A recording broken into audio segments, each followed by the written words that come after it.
Alright, how's it going everybody? Jesse here with RedefineFX, and today I want to show you how to make these audio reactive blocks with the new motion design tools in Unreal Engine 5.6. And so the blocks not only react to music, but they also change color depending on how high they go. So they turn from gray to blue, and then at the very top they turn white. So I will show you the material by position setup as well. You can also change the type to be circular like this. You can also make directional waves like this. So there's a lot to learn in this tutorial. So let's jump right into it. So I'm starting with a blank scene, and we can enable the motion design mode by clicking on this button here. Go to cloners and create a grid cloner. Then select it in your outliner and reset the location and rotation so it's right in the middle of your scene. For the count Z, we can say 0 and raise it up. So expand the cloner to reveal the cube that's attached to it. And you want to click on this lock icon and unlock it so you can change the scale on each axis individually.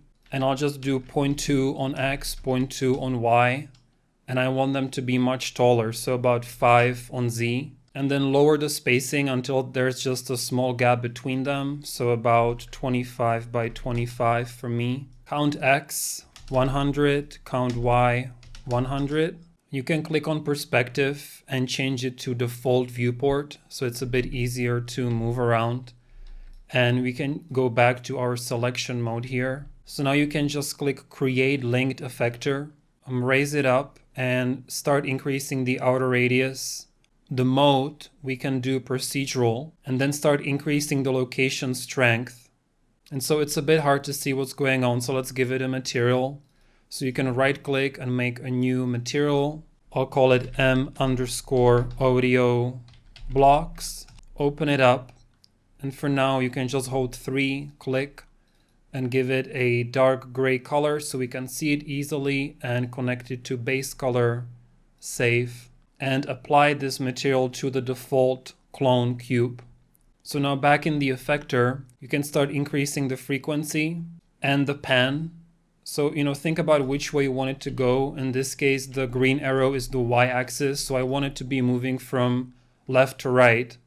So you can set the pan to be free and set Z to 1, X to 1, Y to, let's say, -200.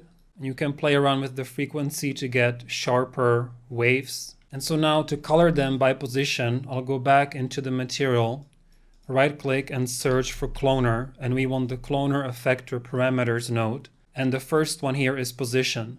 Now if you just drag from this, it's outputting X, Y, and Z together. So first what we need to do is break it into the individual axes, because we actually only want to color it based on the Z axis.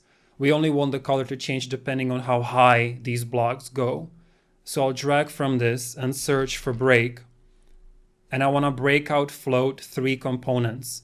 So I get RGB. Now don't let that confuse you. R means X, G means Y, and B means Z. Now the next thing it needs to know is which colors do you want to transition between. So we already have the gray color here. And I will hold 3 and click again to make our blue color. And then I will hold 3 again and make this almost pure white with just a touch of blue. Now to mix between colors, you would use the linear interpolate node. So I will right click and search for lerp. But instead of the regular linear interpolate, we actually want the lerp 3 color. This one has A, B, and C, so we can connect 3 colors to it. And so the gray color will be my A, the blue color will be my B, and the almost white will be my C. We can connect that to the base color. And so now we need to connect the position to the alpha. Now I can just connect the B to the alpha and save, but it's not gonna work right away because it really doesn't have enough information here to blend between the colors properly. What I mean by that is we basically need to let it know how many degrees of color we need. So right now the location is going up to 640, let's say. So what I need to do is drag from the B and search for divide. And I'm going to divide this by 640. Now this alpha value can only take a number between 0 and 1. So what I need to do now is drag from this and search for clamp. And this will clamp it between a value of 0 and 1, which this alpha can read. So now I can connect this to this and save. And now it's gonna work. If you don't like how it's colored, you can just grab the cloner and move the entire cloner up and down. So I want it to start off gray, and I only want it to get blue if it's higher up, like this. Now I'm not really getting any white, so I can maybe just increase the strength a bit. So for the location strength, I will keep increasing this until I get just the tips to be white. And I think we can make the gray a bit darker. Now you can still change the other material properties. So let's give it a little bit of metallic, maybe 0.5, and roughness 0.25. So it's a bit shinier. Now before we move forward, I want to make the lighting look a bit better. So first I'll give a different material to the floor. Then we can also go to Create, Lights, a rectangular light, intensity 200, attenuation radius, we can increase, source width 500, and turn off the directional light. Hold Alt and make another one on the other side.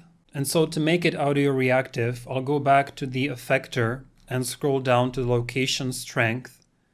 And you want to right click and go to sound wave and say location strength on the Z-axis, this one.